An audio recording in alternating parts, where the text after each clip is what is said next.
இன்னும் சில பேர் இந்த மாதிரி பதவிக்கு வந்த பின்னால் கொஞ்சம்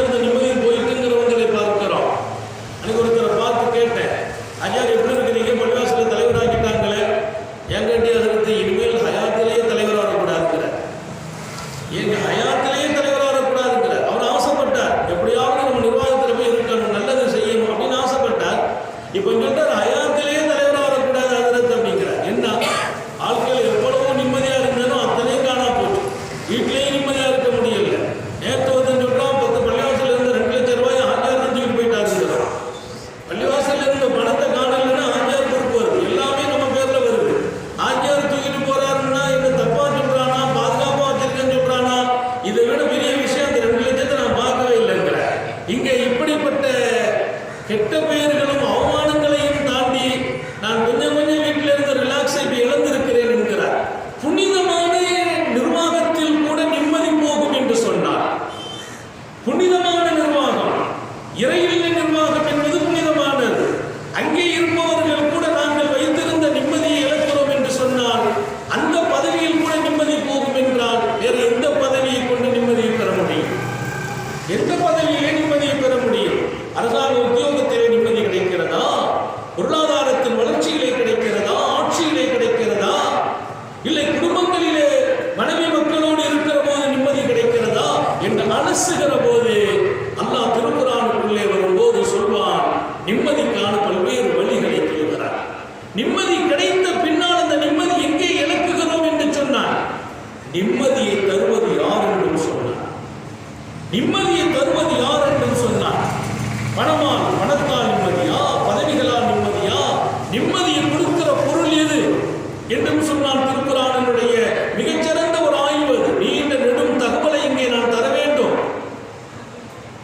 அதிலே மிக முக்கியமானது முதல் கட்டம், நிம்மதி எங்கே தொலைகிறது?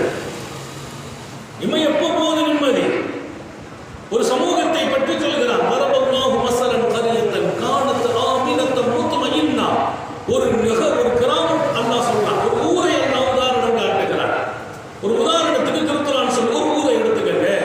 அந்த ஊர் அது குறிப்பிட்ட ஊர், அது மிக குறிப்பிட்ட ஒரு ஊர். அது அந்த ஊரை அல்லாஹ் நிம்மதி காட்டுகிறான். உதாரணத்திற்கு நிம்மதியான நகரம் என்றார். அந்த நகரம் கரியத்தன் ஆமினத்தன் முத்மஇன்னா, ரொம்ப ரொம்ப நிம்மதியாக இருந்த நகரம் அது. அல்லாஹ் ஒரு ஊர் நிம்மதியான ஊர்னா அது எப்படி இருக்கும் பார்த்துக்கணும். நம்ம எல்லாரும் சேர்ந்து எங்க ஊர் நிம்மதியா இருக்குதுன்னு சொல்றது முக்கியம் இல்லை. அல்லாஹ்வே சொல்ற அந்த ஊரே நிம்மதியான ஊரு. ஆமினத்தன் முத்மஇன்னா யத்திஹா ரிஸ்குஹா மின் குல்லி மக்கான். அந்த ஊருக்கான பொருளாதாரம், தேவையான பொருள்கள் எல்லா பாகத்திலிருந்து வந்து குவிந்தது.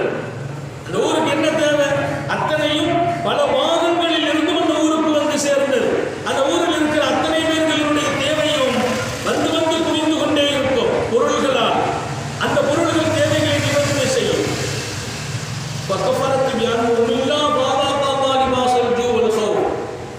அந்த நிம்மதியான ஊரில், அந்த நகரத்தில் எதை கேட்டாலும் கிடைக்கிற இடம், யாருக்கும் பயம் இல்லை, அச்சம் இல்லை, கவலைகள் இல்லை, பிரச்சனைகள் இல்லை. அவ்வளவு சொகுசாக நிம்மதியாக அந்த ஊரை வைத்திருந்தோம்.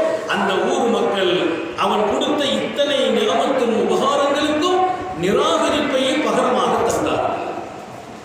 நிராகரிப்பை பகரமாக்கினார்கள். எங்கே கேட்டதையெல்லாம் கொடுத்துக் கொண்டிருந்தோம். எதிரிகள் வர விடாமல் தடுத்து வைத்திருந்தோம். அந்த ஊரை சுற்றி எதிரிகள் வருவதில்லை, சூழ்ச்சிகள் நடப்பதில்லை, தீங்கு செய்பவர்கள் அந்த ஊருக்குள்ளே நுழைய முடியாது. அப்படி ஒரு பாதுகாப்பான நகரம். இன்னொரு பக்கம் உணவு நெருக்கடி இல்லாத நகரம். மனித வாழ்க்கைக்கு மிக முக்கியமானது அது. ஒன்று பாதுகாப்பு, இன்னொரு பக்கம் உணவு நெருக்கடி இல்லாமல் எல்லாம் கிடைத்துக் கொண்டிருந்த நகரம். எப்போது அவன் கொடுத்த நியாமத்துகளை அந்த மக்கள் நிராகரித்தார்கள். அந்த நியாமத்தை நிராகரித்தார்கள். அந்த நியாமத்தை அவன் கொடுத்ததாக விளங்கவே இல்லை. இவ்வளவு சுகமா வைத்திருக்கிறான் என்கிற சிந்தனையில் அவன் வாழ்ந்தார்கள். கேட்டதெல்லாம் கிடைத்த போது அது ஒரு பெருசாட்டை எடுக்கல. பொதுவாக விளங்கிக்கங்க, மனுஷன் உள்ள விலகிலும் எந்த ஒரு அருட்புடையும் அது போன பின்னாலும் உணரலாம். அது இருக்கிற போது உணர்வது இல்லை. எந்த விஷயமும் நல்ல செழிப்பான் எதிர்பாராத வகையில் எல்லாமே வந்து கிடைச்சிட்டு இருந்த போது அதை பற்றி சிந்திக்கிறது இல்லை. ஒன்னொன்னா ஸ்டாப் ஆகும்போது அன்னைக்கு நினைக்காத விதத்தில் வந்துச்சு, அப்படி வந்துச்சு, இப்படி வந்துச்சு, நினைச்சா எல்லாம் கிடைக்குமே, இப்போ ஒன்றும் கிடைக்கிறது இல்லையே. இழந்த பின்னால் நினைக்கிறான். இருக்கும் போது நினைச்சிட்டான்னா அவன் இன்னும் நீடித்துக் கொண்டே இருக்கிற பாக்கியத்தை பெறுகிறான். அல்லாஹ் நமக்கு அதை ரசீப் வழங்கான். அல்லாஹ் சொல்கிற விஷயம் சாதாரண விஷயமா? குர்ஆன் ஒரு உதாரணம் காட்டுகிற செய்தி சாதாரண செய்தியா? நிம்மதியை கொடுத்தோம், உணவுகளை கொடுத்தோம், நாலாபுரத்திலிருந்து அந்த ஊரை நோக்கி எல்லாம் வந்தது. மிகப்பெரிய நிம்மதியான ஊராக அந்த ஊரை ஆக்கி வைத்திருந்தோம். அந்த நகரத்தை அல்லாஹ் ரெண்டு விஷயத்தை கொடுத்த அந்த ஊருக்கு மாற்றி. இந்த ரெண்டு விஷயம் என்ன? பசி பட்டினியை அவர்களுக்கு நாம் மீண்டும் பகரமாக கொடுத்தோம். அந்த நியாமத்துக்கு பகரமாக பசி பட்டினியை கொடுத்தோம். அந்த ஊரை அச்சமும் பயமும் உள்ள ஊராக மாற்றி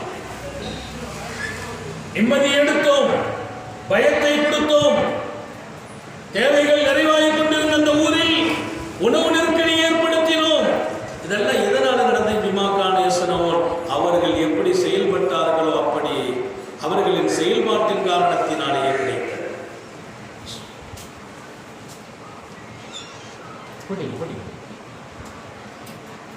அவர்களின் செயல்பாட்டால் கிடைத்தது. இங்கே முதல் விஷயத்தை நான் எல்லோருக்கும் சொல்கிறேன். நிம்மதி என்பது ஒவ்வொரு மனிதர்களுக்கும் படைத்தவன் தருகிறார். நல்ல விளங்கிக்கிறோம். அவனுக்கு ஒரு பேர் உண்டு, முஃமின், நிம்மதி தருபவன் என்று ஒரு பெயர் வைத்திருக்கிறார். அந்த பெயரை யாருக்கும் கொடுக்கல. யாரும் யாருக்கும் நிம்மதியை கொடுத்துட முடியாது. நான் இழந்த நிம்மதியை இன்னொருத்தர் எத்தனை வகையில் எனக்கு ஆறுதல் தந்தாலும் அந்த நிம்மதியை தர முடியாது. நிம்மதியை அளிப்பவனாக அவன் இருக்கிறான். அந்த பெயரை அவனுக்கு வைத்துக் கொண்டான், சொந்தமாக்கி கொண்டான். அந்த நிம்மதி இந்த உலகத்திற்கு அவன் கொடுத்துக் கொண்டே இருக்கிறான். ஒவ்வொரு தனி மனிதனுக்கும் நிம்மதியை கொடுக்கிறான். அவன் எப்ப எங்க போனாலும் நிம்மதியா போயிட்டு வர வாய்ப்பை ஏற்படுத்துகிறான். உணவிலே நிம்மதியை கொடுக்கிறான். ஒரு சமுதாயத்திற்கு தேவையான ரிசல்ட்டை கொடுத்தோம், பயத்தில் இருந்து நிம்மதியை கொடுத்தோம். ரெண்டு தான் முக்கியம். ஒன்று தேவைக்கு காரியங்கள் நிறைவேறிட்டே இருக்கணும், இன்னொன்று பயம் இல்லாத வாழ்க்கை. அல்லாஹ் நம்ம எல்லாருக்கும் நசீபாக்குவானா. பயத்தில் எல்லாம் வந்துடுது. நோய் பயம், எதிரிகள் பயம், பிரச்சனையில பயம், அதை கண்டு பயம், இதை கண்டு பயம். இந்த பயத்தில் இருந்து நிம்மதியை கொடுத்துட்டா வாழ்க்கை மொத்தமும் சுகமாகி சொர்க்கமாகி. பாதி பேருக்கு நோய் இல்லை, பயம்தான். பாதி பேருக்கு பயம். அல்லாஹ் சொல்றான், நான் நிம்மதி எங்கே கொடுக்கிறேன்? பயத்திலிருந்து நிம்மதியை கொடுத்தோம் அந்த மக்களுக்கு. பயம் இல்லாத வாழ்க்கை. பயங்கிறது எந்த ஒன்றிலையும் பயம் வராது. நாளைக்கு எப்படி ஆகிடுமோ, பிரச்சனை வந்துடுமோ, உள்ள வளர்ந்து வந்தா தப்பா நடந்துருவானோ, நம்ம குடும்பத்தில் நெருக்கடி வருமோ, பொருளாதாரம் போயிடுமோ, இன்னைக்கு இருக்கிற தொழில் நாளைக்கு இல்லாம போயிடுமோ, இன்னைக்கு இருக்கிற சுகம் நாளைக்கு குறைஞ்சு போயிடுமோ, பிரஷர் கூடிக்கிட்டே இருக்குது, ஏதாவது அட்டாக் வந்துடுமோ. இப்படி பயத்தால் பல பேர்கள் நோய் வருவதற்கு முன்பே நோயாளியாகிவிட்டார். நோய் வரல, நோயின் பயம் அது ரொம்ப மோசமானது. அல்லாஹ் மனிதர்களை நம்ம சோதிக்கிறோங்கிற ஒரு ஆயத்தில், அது நீண்ட ஆயத்து. என்னென்ன சோதனை தருவோம் என்கிறார். பொருளாதாரத்தை குறைத்து சோதிப்போம், விவசாயத்திலே நிலச்சல்களிலே குறைபாடுகளை கொடுத்து சோதிப்போம், மரணங்களை கொடுத்து சோதிப்போம். எப்படி சோதிப்போம்? பொருளாதாரத்தை குறைப்போம், விவசாயத்திலே பஞ்சங்களை ஏற்படுத்துவோம், அவர்களுக்கு வரக்கூடிய விளைச்சல் இல்லாமல் ஆக்குவோம், மரணங்கள், திடீர் மரணங்களை கொடுத்து சோதிப்போம். அப்படி ஒரு பட்டியலை சொல்றான். சொல்லும் போது அந்த சோதனையில் முதல் இடத்தில் சொல்வான், பயத்தில் கொஞ்சத்தை கொடுத்து சோதிப்போம். மொத்த பயத்தெல்லாம் கொடுக்கறது இல்லை, கொஞ்சம் பயத்தை கொடுத்து சோதிப்போம். சோதனைகளில் எல்லாம் மிகப்பெரிய சோதனை பயம். ஒருத்தருக்கு வாழ்க்கையில் பயம் வந்தால் மொத்த வாழ்க்கையும் அஸ்தமமாக, வெளியிலே போக மாட்டார். வண்டியில் போனால் கீழே விழுந்துருவோமானா வண்டி எடுக்க மாட்டார். ஆபீஸுக்கு போனால் திரும்ப முடியுமானா ஆபீஸுக்கு போக மாட்டார். எழுந்திருச்சா கீழே தள்ளிடுமானா எழுந்திருக்க முடியாது. எனவேதான் பிள்ளைகளை வளர்க்கிற போது தைரியம் ஊட்டி வளருங்கள் என்று மார்க்கம் சொல்கிறது. பிள்ளையை நிப்பாட்டணும், நடக்க பழகிற போது அது கீழே விழும், விழக்கூடாத அளவுக்கு நடக்க விடணும். 2 தடவை கீழே விழுந்துச்சா அச்சோன்னு சொல்லக்கூடாது, எழுந்திருக்கணும். நீ பயம் காட்டினால் நாளைக்கு நடக்காமல் போகிவிடும் பிள்ளை. அதே மாதிரி நமக்கு பிரஷர் இருக்குது, தள்ளிடும் எனக்கு பயம் வருது, கீழே விழுந்துடும் பயம் வருது, தூக்கி போட்டுட்டு போனால் நடமாடிக்கொண்டே இருக்கலாம். இன்னும் 30 ஆண்டுகள் நடமாட முடியும். கீழே விழுந்துருவோமானா 30 வருஷம் வாழ்ந்தாலும் முடமாகவே வாழ வேண்டும். அற்புதமாக எழுதுகிறார்கள் நமது மார்க்க பெருமக்கள். இந்த ஆயத்தில் மிக தெளிவான விளக்கத்தில் அல்லாஹ் கொடுக்கிற பல நூற்றுக்கணக்கான சோதனைகளில் முதல் சோதனையை பயமுள்ளதான். அது உலனபுதுவன்னக்கும் பிஷையும் மினல் ஹௌஃப், கொஞ்சம் பயத்தை கொடுப்போங்கிறான். பயத்தை மொத்தமானா கொடுத்தா மனுஷன் அப்பவே போயிடுவான். கொஞ்சம் பயம், அந்த பயம் அவனுடைய வாழ்க்கையில் எல்லாத்தையும் பாதிச்சிடும். அப்போ பயங்கிறது அவன் கொடுக்கிற சோதனை. வீட்டில் மௌத்து நிகழ்ற மாதிரி, திடீர் மரணங்கள் வர்ற மாதிரி, பொருளாதார நெருக்கடி வர்ற மாதிரி,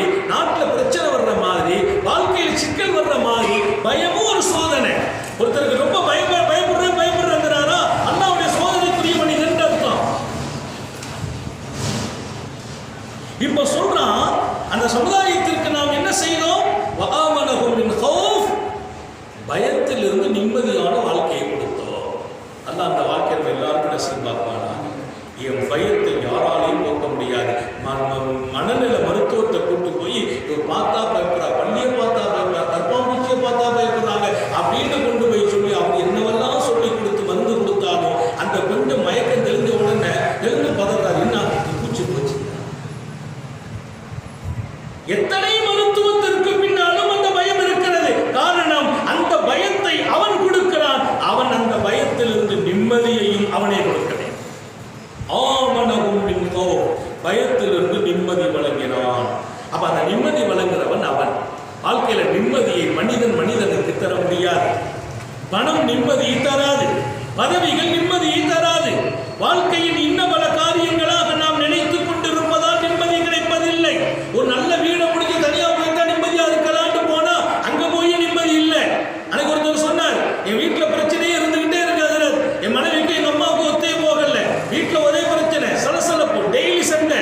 என் வீட்டம்மா சொல்லிச்சு, வாழ்ந்தா ஒன்னா வாழணுமா, நிம்மதியா வாழணுமா, இங்க இருந்து நம்ம பிரிஞ்சு போயிடணும்.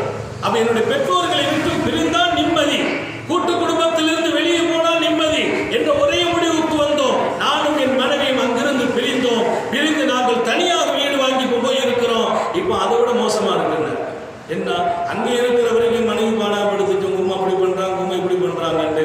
ஆக அவங்க எங்க அம்மாவுக்கு அவங்களுக்கு ஒத்து போகலன்னு தனியா வீடு வாங்கி வந்தா, இப்ப என் மனைவிக்கு எனக்கு ஒத்து போகல, எனக்கும் எங்க வீட்டு அம்மாவுக்கு ஒத்து போகல. டெய்லி சண்டை, எங்க அம்மாட்ட போட்ட சண்டை போய் எங்கிட்ட போட்டு. எந்த நிம்மதியை தேடி தனிக்குடித்தனம் போனால் கிடைக்கும் என்று முடிவுக்கு வந்தேனோ, அந்த நிம்மதி தனிக்குடித்தனத்திற்கு பின்னாலும் கிடைக்கவில்லை. நீங்கள் புரிந்து கொள்ளுங்கள், நான் தனியா போனால் நிம்மதி கிடைக்கும், கொஞ்சம் மக்களை விட்டு ஒதுங்கினால் நிம்மதி கிடைக்கும் என்றெல்லாம் நான் நினைப்பதுண்டு. ஆசை அது, கற்பனைகள் அது. நிம்மதியை படைத்த ஒருவன் மாத்திரம்தான் தர முடியும். அந்த நிம்மதியை கொடுக்கிறது வேறு எங்கேயும் வச்சுக்கிடல.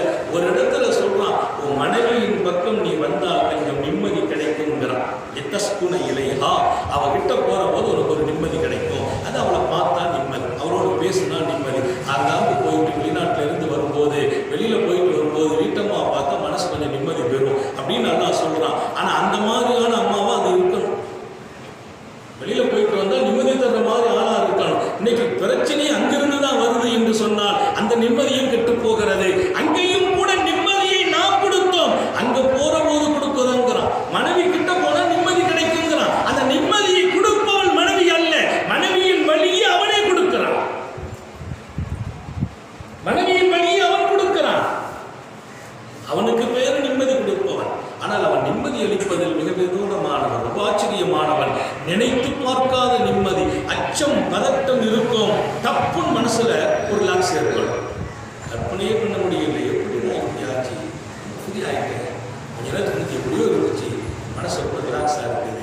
அந்த செகண்ட்ல கொடுக்குறான் பாருங்க நிம்மதியை, அவனை தவிர யாரும் கொடுக்க முடியாது. ஸல்லல்லாஹு அலைஹி வஸல்லம் டென்ட்டில் உட்கார்ந்து இருக்கிறாங்க. இஸ்லாமிய வரலாற்றினுடைய நெருக்கடி காலத்தில், இஸ்லாமிய வரலாற்றின் நெருக்கடி காலத்தில் எதிரிகள் திட்டமிட்டு மக்காவிலிருந்து புறப்பட்டு முகாமிட்டு இருக்கிறார்கள் ஈமானுடையவர்களோடு போர் செய்வதற்கு.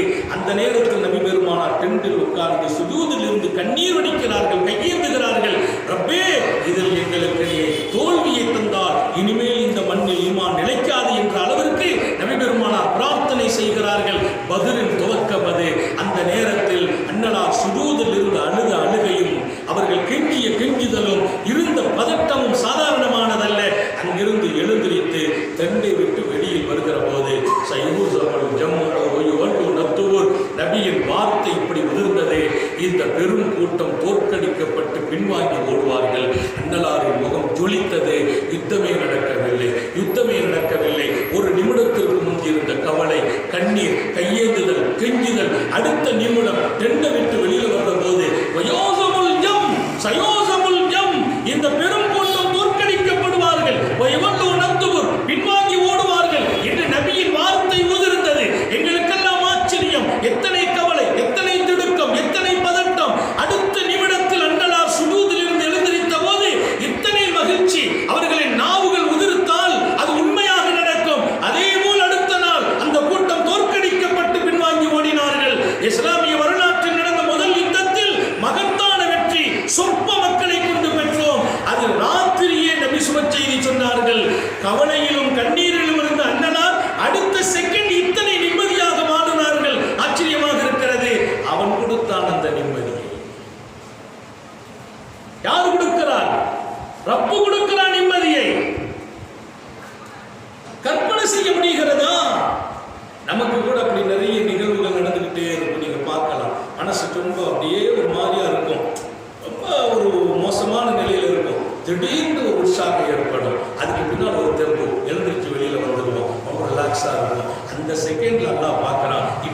நிம்மதிப்படுத்தலைன்னா மோசமாக போயிடுவான், வாழ்க்கை ரொம்ப பெரிய சோதனை ஆகிடும். டக்குன்னு ஒரு நிம்மதியை லேசாக போட்டு விடுறான். அப்படியே அவங்களுக்கு பெரிய நிலை. வீட்டில் சொல்கிறாங்க, இப்போ தாங்க நீங்கள் இது நல்லா இருக்கிறீங்க, கொஞ்சம் நேரத்துக்கு முந்தைய ரொம்ப உங்களுடைய நிலைமையெல்லாம் மோசமாக இருந்துச்சு. அப்போ அந்த நிம்மதியை செகண்டில் கொண்டு தரக்கூடிய ஒரே ஒரு பெரிய ஆற்றல் மிக்கவனாக கொடுக்கிறார்.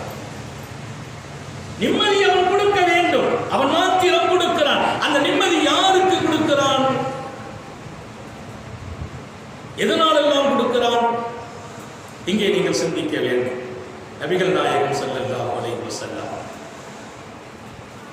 நபி தோழர்களுடைய உம்மு ஸலமாவுடைய வாழ்க்கையிலே நடந்த நிகழ்வு சொல்லி காட்டும். இணை பிரியாத கணவன் மனைவியர்கள், இணை பிரியாத கணவன் மனைவி, ஒருவர் மீது இன்னொருவருக்கு அப்படிப்பட்ட பாசம். இவங்க இல்லாம அவங்க இல்லை, அவங்க இல்லாம இவங்க இல்லை, அப்படி வாழ்ந்த அந்த குடும்பம்.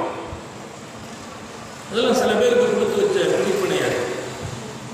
அவங்க இல்லைன்னா இவங்க இருக்க மாட்டாங்க, இவங்க இல்லைன்னா அவங்க இருக்க மாட்டாங்க. அப்படி ஒரு பாசம், அப்படி ஒரு பிணைப்பு. ரெண்டு பேர் சண்டை போட்டால் கூட சண்டை கூட சந்தோஷமா இருக்கும். அதுதான் உண்மையான குடும்பம். சண்டையிலையும் மகிழ்ச்சி பெறுவாங்க. சண்டை எதுக்கு போடுவாங்க? கொஞ்சம் சண்டை போட்டால் தான் ஜாலியாக இருக்கும்னு போடுவாங்க. சின்ன சண்டை, குடும்ப வாழ்க்கையில் சில சின்ன சண்டைகள் வருமே, அதில் ஒரு மகிழ்ச்சி ஏற்படும். அந்த மாதிரி சண்டை போட்டு பிரச்சனையாக்கி கொஞ்சம் நல்ல நிலையில் இருந்தவரை ஹைப்ரெஷர் ஆக்கி விட்டு அதெல்லாம் பிரச்சனை. சின்ன சண்டைகள்.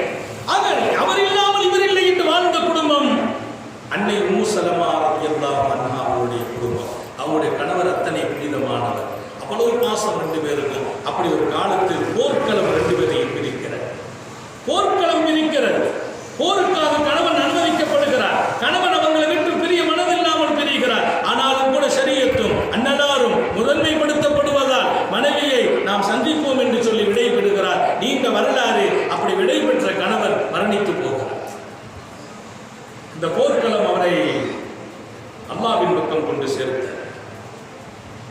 துடிதுடித்து போயிருக்கிறார்கள். அம்மா உம்மு ஸலமா தாங்கவே இயலவில்லை, தாங்கவே இயலவில்லை. மிகப்பெரிய சோதனை. இப்படி ஒரு வாழ்க்கை இனிமேல் கிடைக்குமா என்று நினைத்து பார்க்கிறார்கள். நீங்கள் நன்றி யோசித்து பாருங்கள். பாசம் நிறைந்த கணவனை இழந்த ஒரு பெண்ணுக்கு யார் என்ன ஆறுதல் சொல்ல முடியும்? யாருதான் நிம்மதியை தர முடியும்? அந்த பதட்டமான இதயத்திற்கு ரொம்ப பெரிய மன உளைச்சல். அப்படி இருந்த போது நபிகள் நாயகம் ஸல்லல்லாஹு அலைஹி வஸல்லம் சொல்றார், இந்த சோதனைக்கு இது அல்லாஹ் தான் கொடுத்தான். துஆ சொல்லி கொடுக்கிறார். ரப்பே, இந்த சோதனையில் இதை விட சிறந்ததை எனக்கு பகரமாக்கி தருவாயா? சோதனை நான் பொருந்திக் கொள்கிறேன், இதை விட சிறந்ததை எனக்கு பகரமாக்கி கொடுன்னு கேளுமான்னாங்க. அவங்க சொன்னாங்களா, அந்த அம்மா எல்லாம் சரிதான், அல்லாஹ்ட்ட போய் துஆ கேட்க வேண்டியதுதான், ஆனால் என் கணவனை விட சிறந்த பகரம் கிடைக்காது. எந்த சோதனைக்கும் சோதனை வந்துச்சுன்னா நாங்கள் அல்லாஹ்வை சார்ந்தவர்கள், அல்லாஹ் பக்கம் தான் மீளுவோம், இன்னா லில்லாஹி வ இன்னா இலைஹி ராஜிஊன் அப்படின்னு சொல்லணும். எல்லா சோதனைக்கும் சொல்லணும்.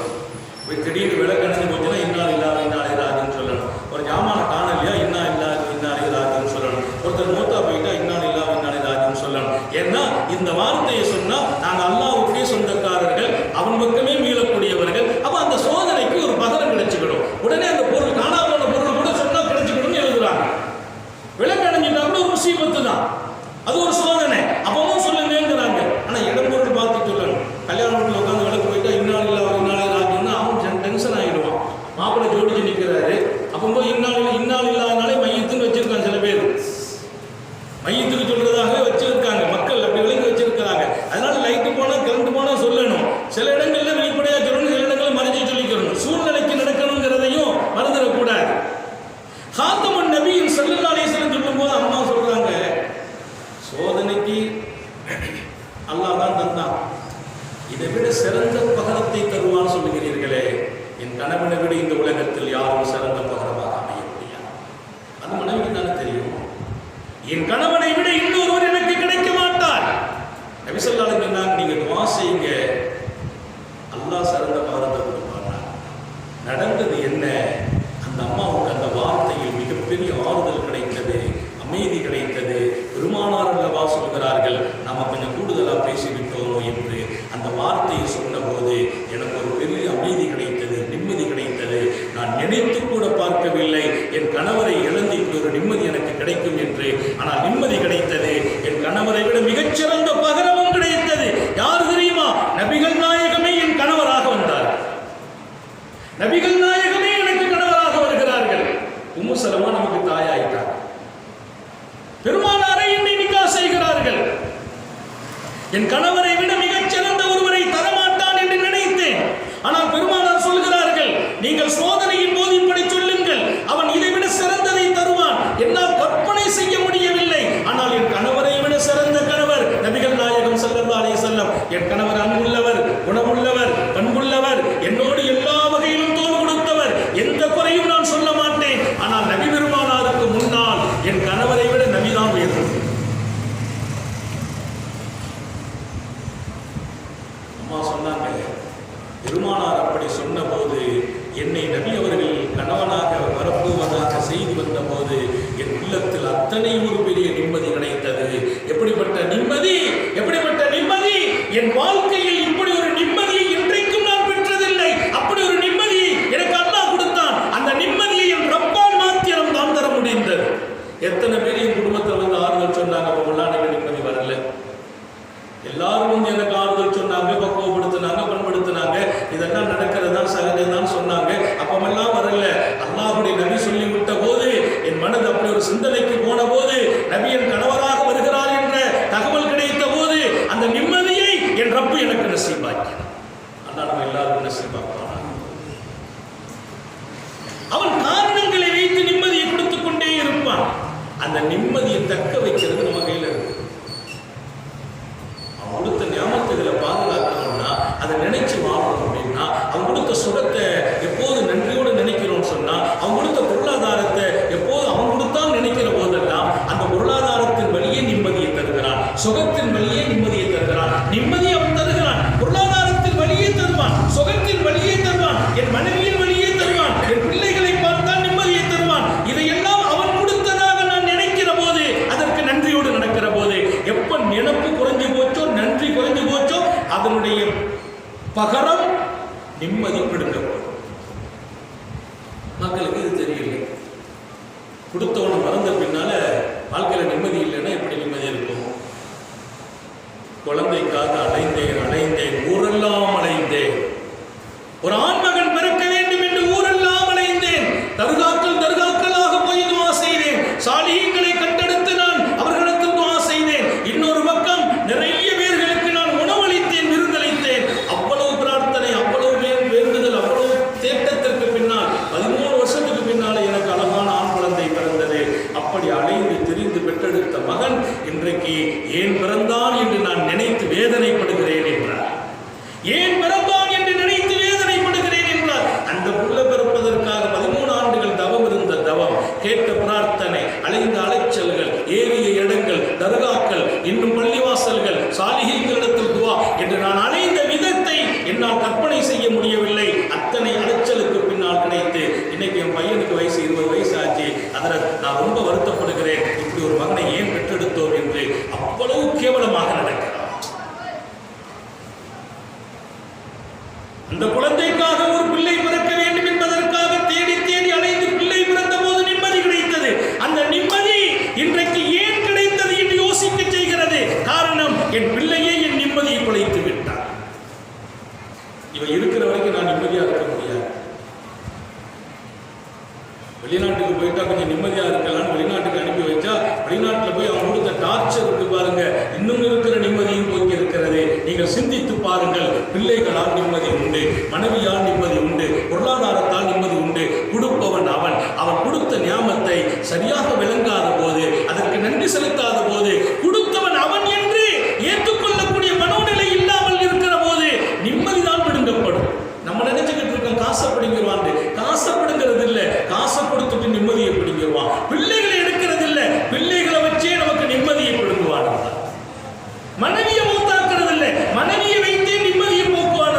மனைவியை சோதனையாக்கி விடுவான், பிள்ளைகளை சோதனையாக்கி விடுவான். நீ அவனை மறக்கிற போது நிம்மதி தந்தவனை மறந்தால் நடக்கும் நிலவு என்ன என்று சொன்னால், எது வழியா நிம்மதி வந்துச்சோ அத்தனையும் இருக்கு, நிம்மதி இருக்க.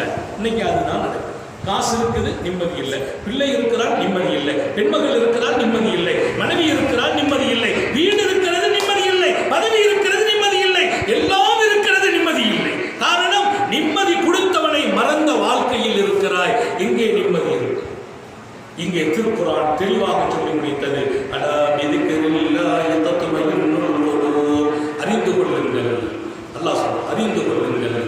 நிம்மதி அலா பிதிக்ரில்லாஹி தத்மஇன்னுல் குலூப்.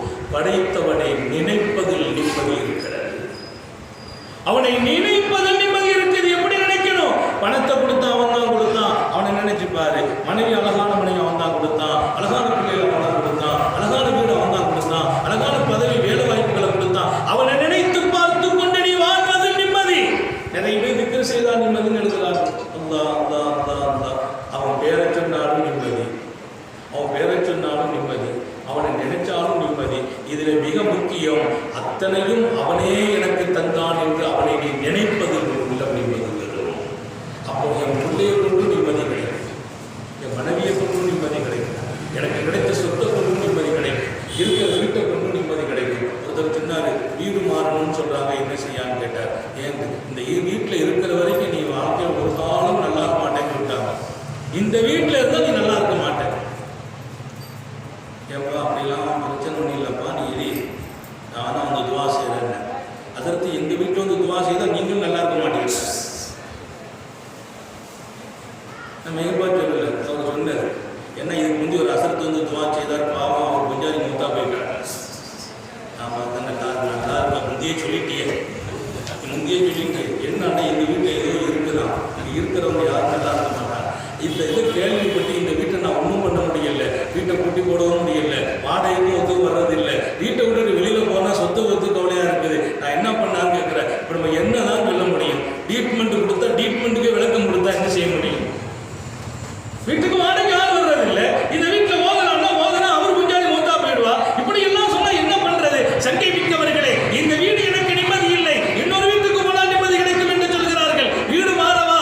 வேண்டாமே வேண்டாம். நான் சொன்னேன், பரவாயில்லை, நான் சில காரியங்களை வைத்து செய்ய வைக்கிறேன், உங்கள் வீட்டில் இதை செய்யுங்க, வாங்க சொல்லுங்க, துவா செய்யுங்க, ஓதுங்கள் என்று எல்லாம் செய்தோம். அல்லாஹ்வின் பேரருள் அந்த வீட்டிலே நீங்கள் நிம்மதியாக இருக்கிறார். காரணம் என்னன்னா, அவர் மனசை விட்டுட்டார், மனசை விட்டுட்டார். எதுக்கு பின்னாலே மனசை விடக்கூடாது? எதுக்கு பின்னாலே? சமீபத்தில் ஒரு 3 வருஷத்துக்கு முன்னால இங்கே தான் ஒரு அம்மா ஒரு 5000 ரூபாய் வாங்கி பீரோவில் வச்சிருக்கு, வச்ச எடுக்க மறந்துட்டு பீரோவில் போய் தேடி தேடி தேடினா பணத்தை காணல. வாங்கி வச்ச பணம் ரொம்ப புதிய பணம் இல்லை, 5000.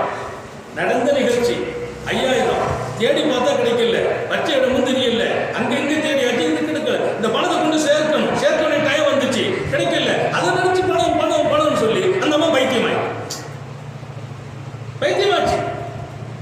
மருத்துவமனையில் கொண்டு சேர்த்து கிட்டத்தட்ட 55,000 ரூபாய் செலவாக்கி ஆளை வீட்டுக்கு வந்தா வீரோட வந்து உள்ள பணம் இருக்கு. என்ன இருக்கு? அந்த 5 ரூபா இருக்கு. 5 ரூபாய்க்காண்டி பைத்தியமாகி 55,000 செலவழிச்சு. வாழ்க்கையில் எதையும் இழக்கலாம், அதற்கு பின்னால் மனசை மட்டும் இழக்கக்கூடாது. யாரை இழந்தாலும் மனசை விடக்கூடாது. சில பேருக்கு வியாபாரம் நடக்கலையா, மனசை விட்டுருவான், பைத்தியமாகி விடுவாய். மனைவிக்காக மனசை விட்டால் பைத்தியமாகி விடுவாய். என் மனதை நான் பறிகொடுக்கிற ஒரே இடம் என் அல்லாஹ்வுக்கு முன்னால், என்னை படைத்தவனுக்கு முன்னால் நீ பறிகொடுப்பாயா, நீ நிம்மதி பெறுவாய். வேறு எங்கு பறிகொடுத்தாலும் பைத்தியமாகலாம்.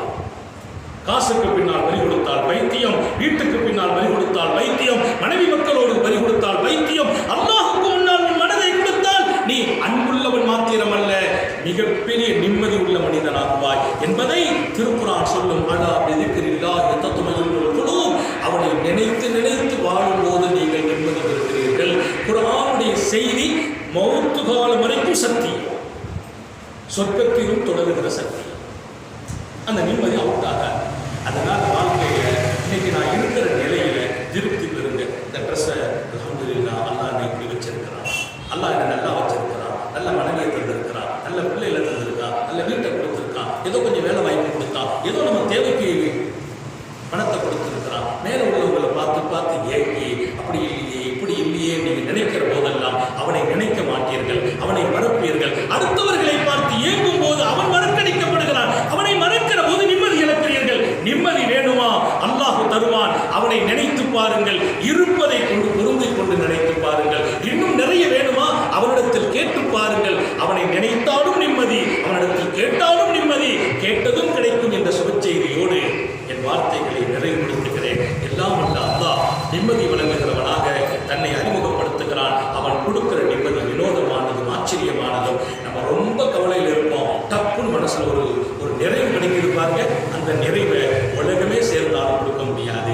அந்த நிறைவை தருகிற ஒரே ஒரு ஆற்றல் என்னை படைத்தால் ரப்புக்கு மாத்திரம்தான். அப்படிப்பட்ட ரப்பிடத்தில் நிம்மதியை கேட்போம். அந்த நிம்மதியை தக்க வைப்பதற்கு அவனை நினைத்துக் கொண்டிருப்போம். கொடுக்கப்பட்ட அத்தனையிலும் அவன் நமக்கு தெரிய வேண்டும். மற்றவைகளை கொண்டு நிம்மதி பெறாதீர்கள், கொடுத்தவனை கொண்டு நிம்மதி பெறுங்கள். அந்த நிம்மதி தொடர்ந்து கொண்டிருக்கும் என்ற சுபச்செய்தியோடு என் வார்த்தைகளை நிறைவுபடுத்துகிறேன். நீண்ட நெடிய நாட்கள் நோய் நொடிகள் இல்லாமல் உடல் ஆரோக்கியத்தோடு மனநிறைவோடு இன்பத்தோடு அல்லாஹ்வை நின்று வணங்கி வழிபட்டு வாழும் நசீபையும் பாக்கியத்தை எல்லாம் அல்ல அல்லாஹ் உங்களுக்கும் எனக்கும் நம்மை ஈன்றெடுத்த தாய் தந்தையர்களுக்கும் நமது மனைவி மக்கள் உற்றார் உறவினர் யாவருக்கும் கொடுத்தருள் புரிவாராக.